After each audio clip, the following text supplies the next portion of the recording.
আসসালামু আলাইকুম রহমতুল্লাহি বারাকাতুহু। আমার প্রিয় ভাইরা, আমার কথা কি আপনারা শুনতে পাইতে আছেন?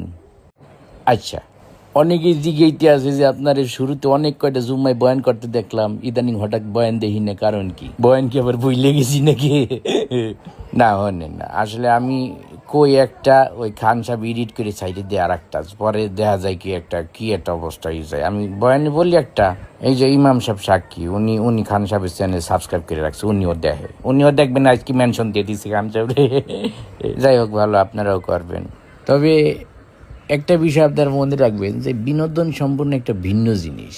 এটা কোনো রাজনৈতিক না, এটা কোনো ধর্মীয় ইস্যু না, কোনো প্রেক্ষাপট না, এটা একটা বিনোদন, জাস্ট বিনোদন। এটা নিয়ে আপনারা সিরিয়াস হবেন না। এই যে খান সাহেব আমার বয়ানগুলো যে ডাবিং করে, এটির মধ্যে আমিও মজা পাই, মজার একটা বিষয়, এটা একটা বিনোদন। এই রাজনৈতিক ব্যক্তিদের নিয়ে বিনোদন করা, ট্রল করা, এটা কিন্তু দেখবেন সারা বিশ্বে আছে। ডোনাল্ড ট্রাম্পকে নিয়ে বিনোদন করে, তারপর ওই যে নরেন্দ্র মোদীকে নিয়ে ট্রল করে, সবাইকে নিয়েই করে। সুতরাং এইটা কোনো মানহানিকর বিষয় না, এটা জাস্ট একটা বিনোদন। বিনোদনকে বিনোদনের কাতারে রাখবেন, তাহলে দেখবেন সব কিছু আপনার ভালো লাগবে। সব কিছুর ভিতর রাজনীতি জড়াই ফেলবেন না। এই কথাটাই আজকে আমি আপনাদের সামনে বলবো, আর কথা লম্বা করবো না। পরবর্তী কোনো জুম্মাতে বয়ান দিলে আশা করি খান সাহেব তখন লম্বা একটা ডাবিং করবে, ঠিক আছে?